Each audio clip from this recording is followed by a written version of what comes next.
ध्यान दीजिए इस पर। दे कैन स्पीक इंग्लिश, पहले बताओ ये किस चैप्टर का क्वेश्चन है? वाह, क्या जवाब आया है तुम लोग का। क्वेश्चन टैग का क्वेश्चन है ये, ठीक है। किसका क्वेश्चन है ये क्वेश्चन टैग का है। और ये चैप्टर हम बोले हैं कि जाके यूट्यूब पे देखो, 4 वीडियोस है इसका, और वही 4 वीडियो से तुम्हारे एग्जाम में क्वेश्चन है। बोले हुए 2 नंबर पक्का है, और बहुत आसान है ये सब। तो जाके 4 लेक्चर है क्वेश्चन टैग का, देख लो, यूट्यूब पे अपलोड है, ठीक है। देखो ये होता क्या है क्वेश्चन टैग, कुछ नहीं। इसमें क्या इस्तेमाल किया गया है? ऑक्सिलरी वर्ब में कैन का इस्तेमाल किया गया है। कैन है, इसका मतलब कि इधर भी कैन ही होगा, तो कैन वाला एक ऑप्शन है, हो गया। इससे आसान क्या हो सकता है? लेकिन कभी कभी कैन सब में दे देगा। देखो यहाँ कैन है तो कैन होगा ही, लेकिन नेगेटिव नहीं है तो नेगेटिव बना देना इसको। तो कैन नॉट को अगर हम जोड़ेंगे तो इनका कॉन्ट्रैक्टेड फॉर्म्स क्या हो जाएगा? कांट हो जाएगा। तो कैन नॉट को जोड़ देंगे तो कांट होगा, तो यहां पर कांट आएगा, कांट दे। अगर यहां पर कैन नॉट होता तो यहां पर सिर्फ कैन दे आता। ये एग्जाम में पूछेगा, यहां कैन नॉट देगा तो क्या बोलेंगे? कैन दे बोलेंगे। दे क्यों आया? सब्जेक्ट, ठीक है। Anomalous finite plus N apostrophe T plus subject, वो हम वीडियो बताए हुए क्या होता है एनामुलस फाइनाइट, जाके देखना वीडियो। तो कांट दे हो जाएगा, इतना आसान है। अगर यहां नॉट होता तो क्या होता बताओ? कैन दे हो जाता, ठीक है। तो पहले बताओ ये किस चैप्टर का क्वेश्चन है? ये सब्जेक्ट वर्ड एग्रीमेंट, क्या रूल है? हाँ,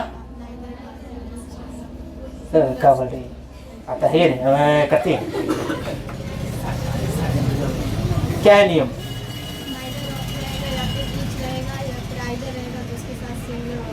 यस, नाइदर, आइदर, ईच, ये सब के बाद क्या इस्तेमाल करना है तुमको? सिंगुलर का इस्तेमाल करना है। यहां जो आएगा सब्जेक्ट वो प्लुरल ही रहेगा, यहां हिम नहीं आ सकता है, यहां मी नहीं आ सकता, यहां प्लुरल सब्जेक्ट ही होगा। या तो अस आएगा, या तो यू आएगा, या तो गर्ल है तो गर्ल्स होगा, और बॉय है तो बॉयज होगा। ये यहां पर जो सब्जेक्ट होगा वो प्लुरल ही होगा, ठीक है। लेकिन वर्ब हमेशा क्या होगा? सिंगुलर होगा, हमेशा सिंगुलर होगा। इसलिए वर्ब सिंगुलर देना है। वर्ब सिंगुलर कैसा होता है? एस वाला। एस वाला ऑप्शन में क्यों दिया हुआ है? कौन है वो?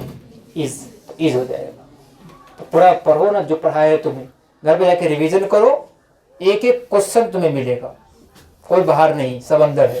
तो इसका आंसर बताओ, इस क्वेश्चन में कौन सा राइट ऑप्शन है? I bought dash flowers for my mother. A B C D, B, B पक्का सही है, ठीक है। ये गलत क्यों है? क्योंकि मैं क्या कह रहा है कि मैंने खरीदा, मैंने उन्हें खरीदा। कोई आदमी को खरीद लेंगे हम? ऐसा नहीं होगा। मैंने उन्हें खरीदा अपने माँ के लिए फूल, ये कैसी बात हो गई? सेंटेंस ही नहीं बनेगा, है ना। मैंने उसे खरीदा, ये भी गलत हो जाएगा। मैंने उनका फूल खरीदा अपनी माँ के लिए, या मैं ये फूल खरीदा अपनी माँ के लिए, मैंने ये फूल खरीदा अपनी माँ के लिए, तो ये सही है ना। तो इसलिए दीज फ्लावर्स हो जाएगा, है ना, these flowers. Synonym of dormant बताओ, डोरमेंट का सिनोनिम क्या होगा? Sleeping, quick, humble, active. Dormant का मतलब होता है जो बहुत लैक्स हो, बहुत लेजी हो, जो इनएक्टिव हो, जो एक्टिव ना हो, सुस्त व्यक्ति जिसको कहते हैं, वो हर दिन पड़ा रहता है एकदम, ठीक है, कम्बल के अंदर, खाना भी खाता है तो हाथ बाहर निकाल के। तो सिनोनिम ऑफ डोरमेंट, डोरमेंट का मतलब होता है बहुत लेजी, तो उसका सिनोनिम बताना, सेम मीनिंग बताना, क्या होगा? क्या होगा? स्लीपिंग होगा, जो सोता रहता है। अच्छा सही मिल गया ना, कम्बल के अंदर सोता रहता है, सही मिल गया। तो जो एकदम सुस्त हो, है ना, लैक्स हो, लेजी हो, डल हो, है ना, डल का मतलब ऐसे मूर्ख भी होता है ना, तो उसको कहते हैं डोरमेंट कहते हैं, ठीक है। नेक्स्ट क्वेश्चन, गिल्टी का तो पता ही होगा, गिल्टी का एंटोनिम क्या होगा बताओ? इनोसेंट होगा, करेक्ट। इसका आंसर बताओ। To shed crocodile tears means, shed crocodile tears का मतलब क्या होता है? To weep profusely, to grieve seriously, to pretend grief, या टू मॉक समथिंग। तो देखो, टू शेड क्रोकोडाइल टीयर्स का मतलब होता है मगरमच्छ के आंसू बहाना। अब मगरमच्छ के आंसू बहाना का मतलब हुआ झूठी आंसू बहाना, है ना। तो और इसका ऑप्शन में देखो क्या दिया हुआ, ऑप्शन दिया हुआ टू वीप प्रोफ्यूजली, इसका मतलब फूट फूट कर रोना, खूब रोना, बहुत ज्यादा रोना। ये होगा क्या? नहीं ना होगा, वो तो कह रहा झूठी आंसू बहाना। अब यहां कह रहा टू ग्रीव सीरियसली, कि शोक मनाना, उदासी, मतलब उदासी जो है फील करना गंभीरता से, मतलब सीरियस होकर एकदम जो है किसी के लिए शोक मनाना। ये होगा क्या? नहीं, सीरियस होकर नहीं। इसका मतलब है मॉक समथिंग का मतलब है किसी के आवाज का नकल करना, है ना, किसी के पोस्चर का, जेस्चर का नकल करना, मिमिक्री करना, इसको कहते हैं मॉक करना, नकल करना। तो ये भी क्या हो जाएगा? गलत। ये है प्रिटेंड, नाटक करना, है ना, दुख का क्या करना? नाटक करना, इसलिए हो जाएगा सी करेक्ट हो जाएगा। ठीक है, समझाया बात? तो आगे बढ़े। ये हो चुका है। Eggs are sold by dash dozen, तो क्या होगा? अ डजन होगा, करेक्ट। व्हेन ABCD बताओ क्या होगा? सी, एकदम करेक्ट, सी इसका राइट आंसर है। वाइल का मतलब है कि कोई काम करते समय, बिफोर होता है, ठीक है। या V2 में पढ़ा होगा कि V2 वाइल प्लस V2, जब दो काम एक साथ हुआ हो वहां पर हम वाइल का इस्तेमाल करते हैं। तो ये होगा ही नहीं, गलत है ये। जाके टेंस वाला स्ट्रक्चर देख रहे हो, उसमें अच्छे से बताए होंगे। सिंस का मतलब चूंकि होता है। मैं तुम्हें कॉल करूंगा चूंकि मैं एयरपोर्ट पहुंचूंगा, सही सेंटेंस है? नहीं है। मैं तुम्हें कॉल करूंगा जब मैं एयरपोर्ट पहुंचूंगा। तो वो कहां से पूछ देता है?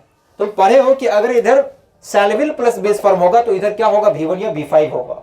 मतलब अगर इधर सिंपल फ्यूचर रहेगा तो इधर present indefinite simple present tense होगा। बीच वाला पूछ दिया तुमसे। इफ रहा, अंटिल रहा, अनलेस रहा, इफ रहा, व्हेन रहा, तो ऐसा करते हैं। तो यहाँ ऑप्शन में क्या दिया है? व्हेन, तो व्हेन हो जाएगा। ड्यूरिंग तो नहीं होगा। ड्यूरिंग का मतलब होता है किसी के दौरान। ड्यूरिंग के बाद नाउन का इस्तेमाल करते हैं, तो ये होगा ही नहीं, गलत है। ठीक है, किसी चीज के दौरान कोई काम हुआ, तो ऐसी बात तो नहीं हो रही ये हो रहा है, ये हो रहा था, तो ये होगा नहीं। जब मैं एयरपोर्ट पहुंचूंगा तब मैं तुम्हें कॉल करूंगा। I will call you when I arrive at the airport.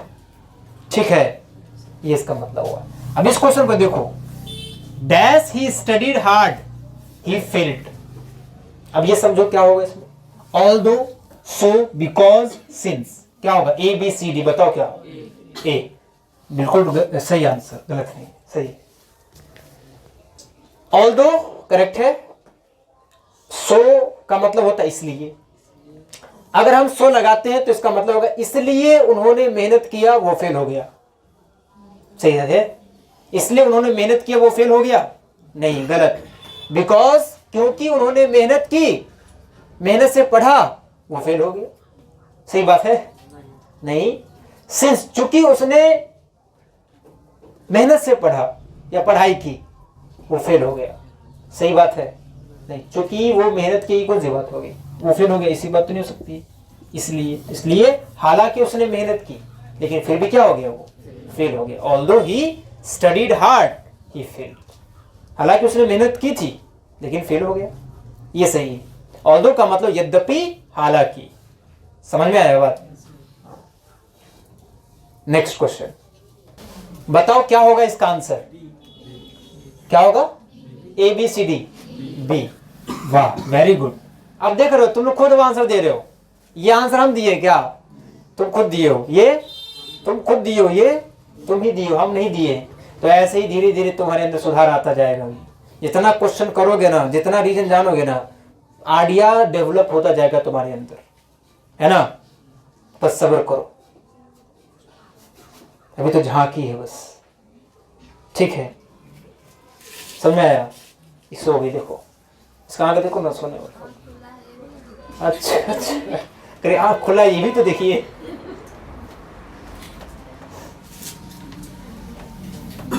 अच्छा, कैन नॉट बी होगा, क्यों? रीजन?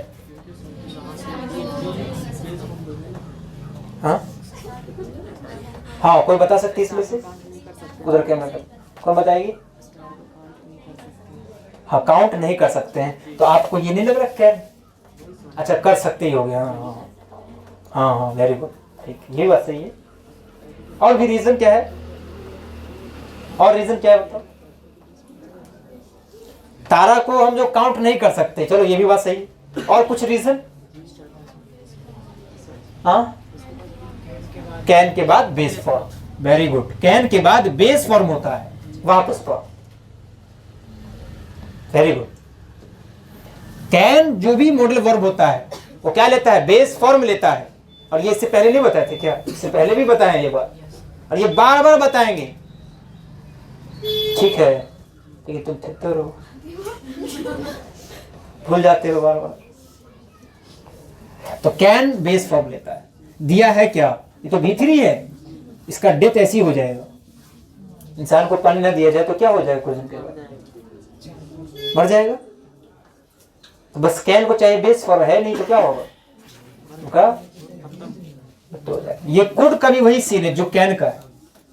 ये वही कह रहा कि जो हाल है तेरा वही हाल है मेरा, सेम बात है। तो मस्ट का सेम केस है, इसलिए कौन सही है? Can not. कैन को बेस फॉर्म चाहिए, मिल गया, आगे तुम जो करना है वो करो।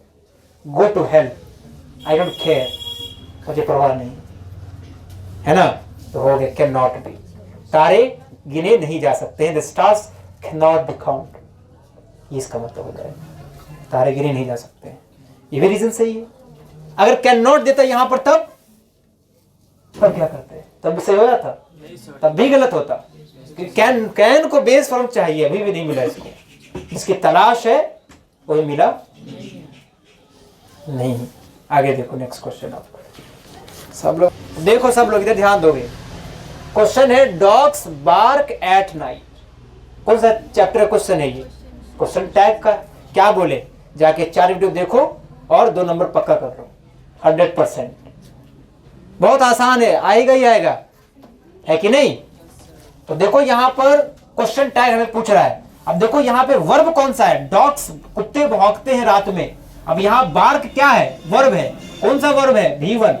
इसका मतलब V1 हो या V5 हो, एक ही बात होती है। और जब V1 V5 है तो हमें क्वेश्चन टैग बनाना है, तो यहां पे नॉट है क्या? इसका मतलब यहां पे नॉट देना पड़ेगा, जस्ट बताया। तो जब नॉट देंगे तो V1 V5 जब नेगेटिव बनता है तो इसके बदले में इस्तेमाल क्या होता है? डू या डज, जमाने से पढ़ते आ रहे हैं ये बात, नहीं? तो यहां पर डू होगा या तो डज होगा। अब डॉग्स है तो इसके जगह पे क्या लेंगे हम? दे लेंगे। प्लूरल है तो क्या लेंगे? दे लेंगे। तो दे के साथ क्या होगा? डू या डज? डू होगा, तो डू ही आएगा। और नेगेटिव बनाएंगे तो डू नॉट को जोड़ देंगे तो क्या हो जाएगा? डोंट हो जाएगा। इसलिए मेरा राइट आंसर कौन हो जाएगा? तो लोग पहले दे दिए थे ना आंसर, मुझे पता था, इसलिए पूछे ही नहीं, क्योंकि अब सारा आंसर तुम दे ही सकते हो। अब तो 50 में 50 ला ही सकते हो। ठीक है, इस टेस्ट में तुम 49 ले चलेगा, आगे से तो गर्व नहीं होनी चाहिए, आगे से रिवीजन भी तो हो जाएगा चैप्टर। आर यू डैश, बताओ क्या होगा आंसर? पहले तुम लोग बताओ। ABCD, E, G, जी इसमें ऑप्शन में कहा है? E, लास्ट वाला, ठीक। D, तो D होगा, है ना? एकदम सही आंसर दिए तुम लोग। अब देखो, अलोन का मतलब क्या होता है? अलोन का मतलब होता है कि घर पे अकेले है, कोई नहीं, ना दोस्त है ना घर वाला है, कोई नहीं। लेकिन सिंगल दिखाता है रिलेशनशिप को। किसको दिखाता है? तो हम जब शादीशुदा पूछ रहे कि आप शादीशुदा है कि बिना शादीशुदा है, तो क्या विवाहित है या कवारे है, ये ना पूछना चाह रहे हैं कि आप मैरिड है कि सिंगल है। तो सिंगल होगा ना, अलोन नहीं ना हो सकता है, क्योंकि मैरिड पूछे इसका मतलब रिलेशनशिप के बारे में पूछ रहे हैं। तो अलोन वाला जो भी ऑप्शन है वो तो गलत ही हो जाएगा। तो अलोन वाला ऑप्शन ये ए है और सी है, ये तो गलत है। अब ये दोनों में देखो सिंगल दिया हुआ है, लेकिन ये क्या कह रहा था कि क्या आप शादीशुदा है और सिंगल है? जब वो शादीशुदा तो सिंगल कैसे हो सकता है ना? वो कह रहा क्या आप शादीशुदा है और सिंगल है? नहीं, और नहीं, क्या आप शादीशुदा है या सिंगल है? दोनों में से एक चीज ना होगा कि दोनों हो जाएगा।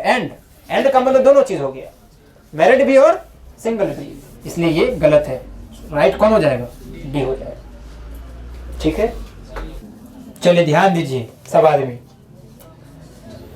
प्लीज एक्सक्यूज मी फॉर, क्या होगा आंसर तुम लोग खुद बताओ। ए बी सी डी, सी। वाह, तुम लोग सब आंसर तुम लोग दे रहे हो, हम नहीं पढ़ाएंगे, जाओ। सारा आंसर तुम लोग दे रहे हो, मतलब तुम्हें समझ में आ गया है क्यों हुआ बीइंग, क्यों हुआ है, रीजन कोई बता सकते हो? नहीं समझ में आया रीजन किसी नहीं है समझ में? खुश हो गए थे हम, बहुत ज्यादा खुश हो गए थे।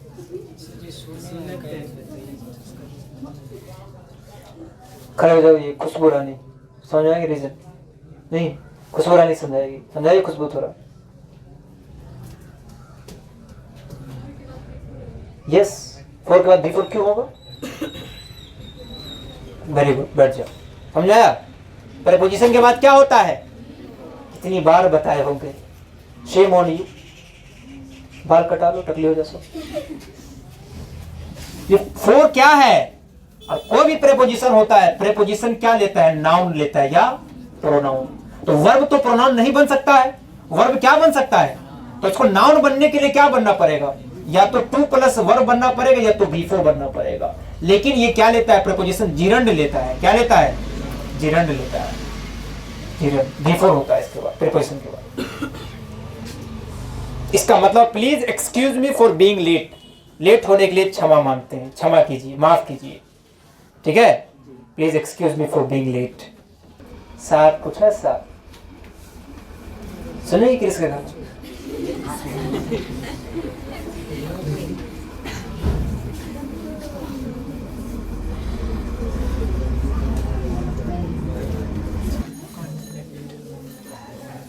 चलो इस क्वेश्चन का आंसर दोस्त, the synonym of division. Division का हमें सिनोनिम बताना है। सिनोनिम का क्या मतलब होता है? तो सिनोनिम का मतलब क्या होता है? सेम मीनिंग या अपोजिट?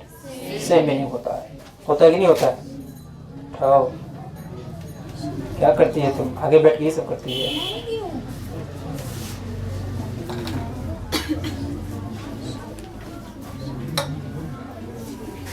तो डिवीजन का मतलब होता है अलग अलग, बंटवारा, है ना, विभाजन। हमें इसका सेम मीनिंग बताना है। तो यहां यूनिफिकेशन का मतलब होता है एक करना, मतलब एक, है ना। और यहां पर है पार्टीशन, मतलब अलग करना। और कॉम्बिनेशन का मतलब होता है जोड़ना, मेल करना। और यहां कॉन्फ्लिक्ट का मतलब होता है संघर्ष, मुठभेड़, है ना। तो ये तो गलत हो जाएगा। क्या कह रहा है? डिवीजन का सेम मीनिंग बता रहा है। डिवीजन का मतलब अलग अलग होता है, ये तो जोड़ रहा है, मेल कर रहा है, कंबाइन कर रहा है, ये तो होगा ही नहीं, गलत हो जाएगा। इसका सेम मीनिंग बता रहा है। यूनिफिकेशन का मतलब वही होता है ना, जिसको यूनिफॉर्म कहते हैं, यूनिफाई करना, है ना। तो ये भी नहीं होगा, ये भी गलत। तो पार्टीशन का मतलब होता है विभाजन। जैसे इंडिया और पाकिस्तान का पार्टीशन हुआ, विभाजन हुआ, हुआ कि नहीं हुआ? हाँ, एक शायरी बोल दे।